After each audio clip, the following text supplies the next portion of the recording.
In theoretical physics, quantum chromodynamics is the theory of strong interactions, a fundamental force describing the interactions between quarks and gluons which make up hadrons such as the proton, neutron and pion. QCD is a type of quantum field theory called a non-abelian gauge theory with symmetry groups U. The QCD analog of electric charge is a property called color. Gluons are the force carrier of the theory, like photons are for the electromagnetic force in quantum electrodynamics. The theory is an important part of the standard model of particle physics. A large body of experimental evidence for QCD has been gathered over the years. QCD enjoys two peculiar properties. Confinement, which means that the force between quarks does not diminish as they are separated.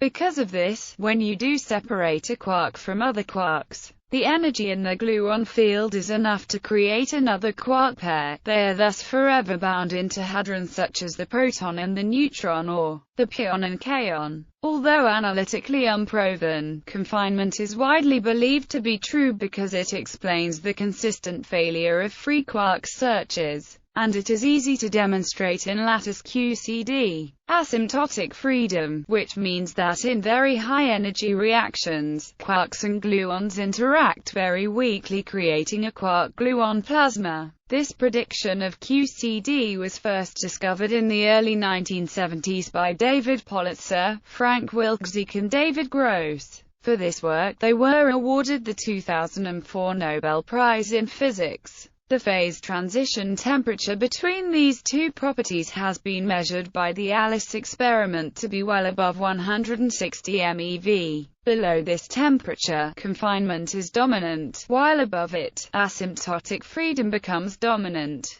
Terminology. The word quark was coined by American physicist Murray Gell-Mann in its present sense. It originally comes from the phrase, 3 quarks for muster mark, in Finnegan's Wake by James Joyce. On June 27, 1978, Gell-Mann wrote a private letter to the editor of the Oxford English Dictionary, in which he related that he had been influenced by Joyce's words. The allusion to 3 quarks seemed perfect. Gell-Mann, however, wanted to pronounce the word to rhyme with fork, rather than with park, as Joyce seemed to indicate by rhyming words in the vicinity such as mark. Gell-Mann got around that by supposing that one ingredient of the line, 3 quarks for muster mark, was a cry of 3 quarts for Mr. heard in H.C. Earwick's pub, a plausible suggestion given the complex punning in Joyce's novel. The 3 kinds of charge in QCD are usually referred to as color charge, by loose analogy to the 3 kinds of color perceived by humans.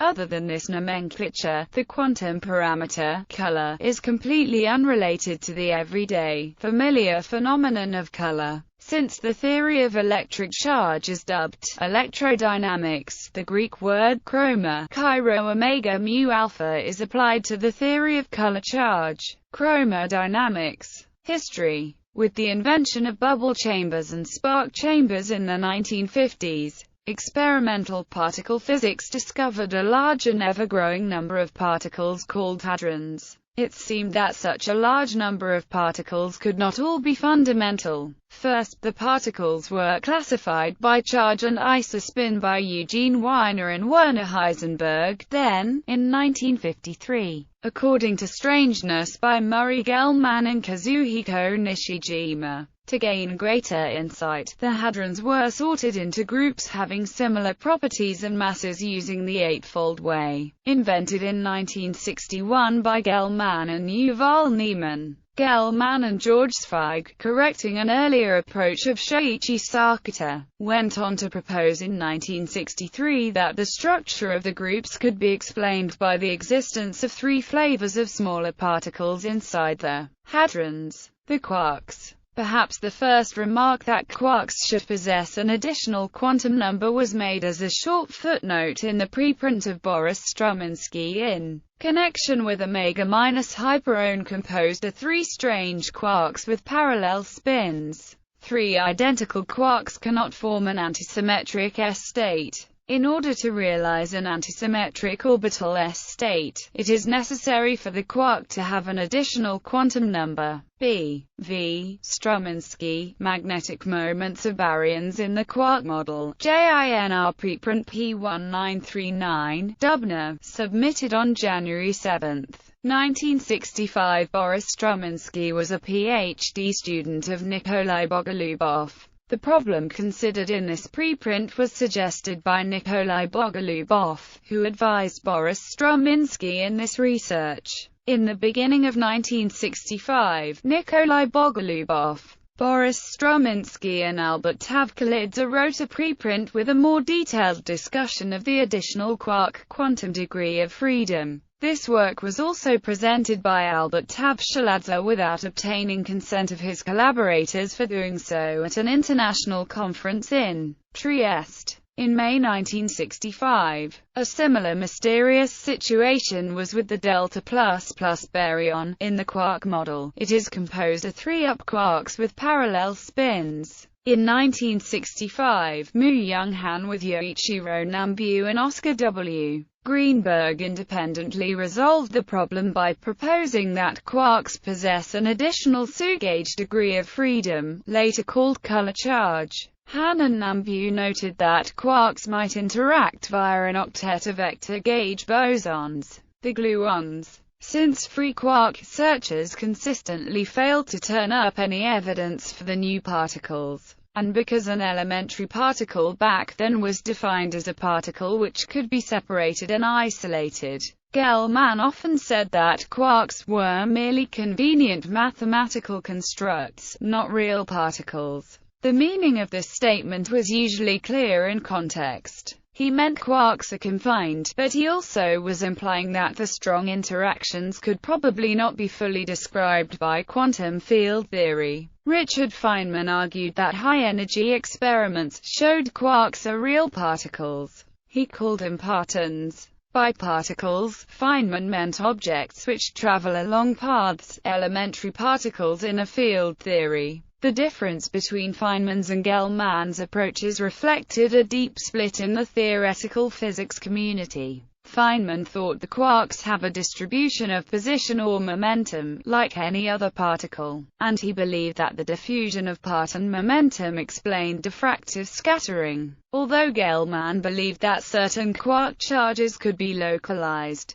he was open to the possibility that the quarks themselves could not be localized because space and time break down. This was the more radical approach of S-matrix theory. James Buchan proposed that point-like partons would imply certain relations should hold in deep inelastic scattering of electrons and protons, which were spectacularly verified in experiments at SLAC in 1969. This led physicists to abandon the S-matrix approach for the strong interactions. The discovery of asymptotic freedom in the strong interactions by David Gross, David Politzer and Frank Wilczek allowed physicists to make precise predictions of the results of many high-energy experiments using the quantum field theory technique of perturbation theory. Evidence of gluons was discovered in 3 jet events at Petra in 1979. The other side of asymptotic freedom is confinement. Since the force between color charges does not decrease with distance, it is believed that quarks and gluons can never be liberated from hadrons. This aspect of the theory is verified within lattice QCD computations, but is not mathematically proven. One of the Millennium Prize problems announced by the Clay Mathematics Institute requires a claimant to produce such a proof. Other aspects of non-perturbative QCD are the exploration of phases of quark matter, including the quark-gluon plasma. The relation between the short-distance particle limit and the confining long-distance limit is one of the topics recently explored using string theory, the modern form of S-matrix theory. Some definitions. Every field theory of particle physics is based on certain symmetries of nature whose existence is deduced from observations. These can be local symmetries, that are the symmetries that act independently at each point in spacetime. Each such symmetry is the basis of a gauge theory and requires the introduction of its own gauge bosons. Global symmetries, which are symmetries whose operations must be simultaneously applied to all points of spacetime. QCD is a gauge theory of the SU gauge group obtained by taking the color charge to define a local symmetry. Since the strong interaction does not discriminate between different flavors of quark, QCD has approximate flavor symmetry, which is broken by the differing masses of the quarks. There are additional global symmetries whose definitions require the notion of chirality, discrimination between left and right-handed. If the spin of a particle has a positive projection on its direction of motion, then it is called left-handed, otherwise, it is right-handed.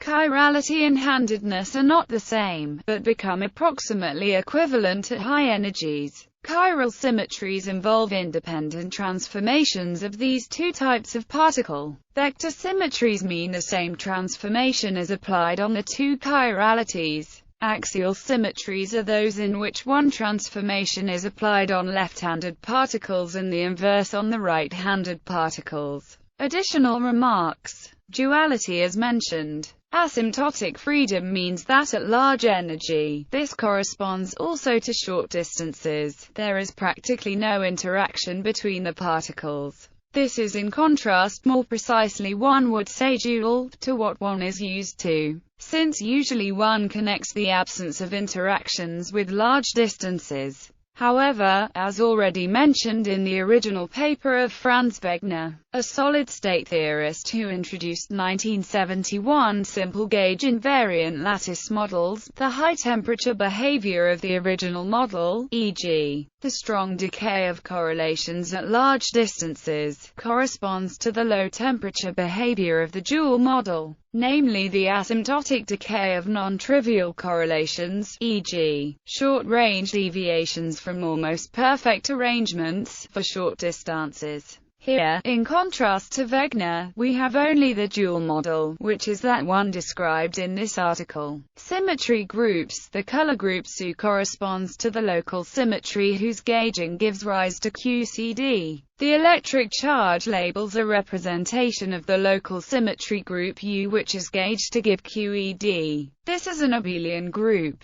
If one considers a version of QCD with NF flavors of massless quarks, then there is a global flavor symmetry group Sol times SU times UB times UA. The chiral symmetry is spontaneously broken by the QCD vacuum to the vector SUV with the formation of a chiral condensate. The vector symmetry UB corresponds to the baryon number of quarks and is an exact symmetry. The axial symmetry UA is exact in the classical theory, but broken in the quantum theory, an occurrence called an anomaly. Gluon field configurations called instantons are closely related to this anomaly. There are two different types of SU symmetry. There is the symmetry that acts on the different colors of quarks, and this is an exact gauge symmetry mediated by the gluons. And there is also a flavor symmetry which rotates different flavors of quarks to each other, or flavor SU.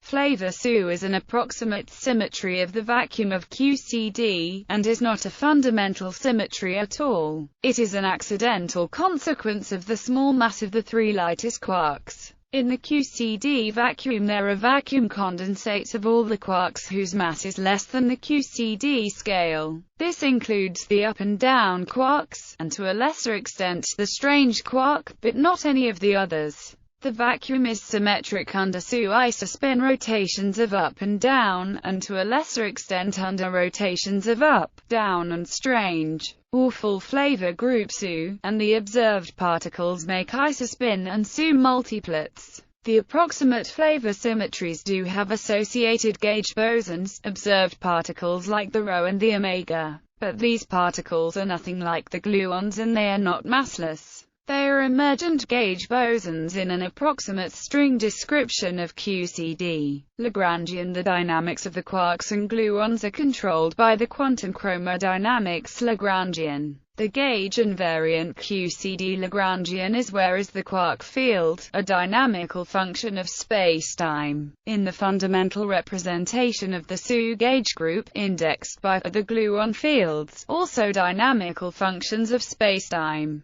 In the adjoint representation of the SU gauge group, indexed by A, B, the gamma-mu are Dirac matrices connecting the spin or representation to the vector representation of the Lorentz group. The symbol represents the gauge invariant gluon field strength tensor, analogous to the electromagnetic field strength tensor, F mu nu. In quantum electrodynamics, it is given by, where F, A, B, C are the structure constants of SU. Note that the rules to move up or pull down the A, B, or C indexes are trivial, so that FABC equals FABC equals FABC, whereas for the mu or nu indexes one has the non-trivial relativistic rules, corresponding e.g. to the metric signature. The constants m and g control the quark mass and coupling constants of the theory, subject to renormalization in the full quantum theory. An important theoretical notion concerning the final term of the above Lagrangian is the Wilson loop variable.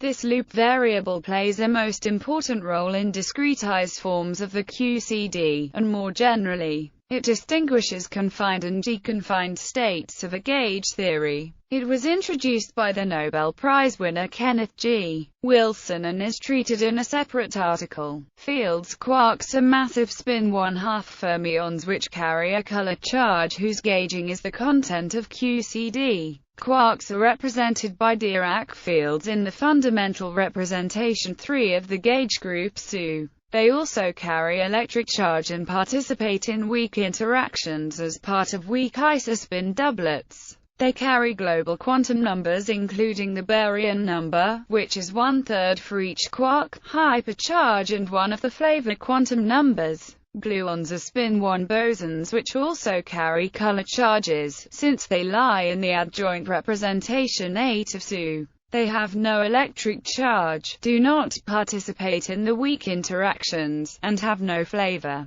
They lie in the singlet representation 1 of all these symmetry groups. Every quark has its own antiquark. The charge of each antiquark is exactly the opposite of the corresponding quark. Dynamics according to the rules of quantum field theory, and the associated Feynman diagrams. The above theory gives rise to 3 basic interactions. A quark may emit a gluon may emit a gluon, and 2 gluons may directly interact. This contrasts with QED, in which only the first kind of interaction occurs, since photons have no charge. Diagrams involving Faddeev-Popov ghosts must be considered too. Area law and confinement. Detailed computations with the above-mentioned Lagrangian show that the effective potential between a quark and its anti-quark in a meson contains a term, which represents some kind of stiffness of the interaction between the particle and its antiparticle at large distances,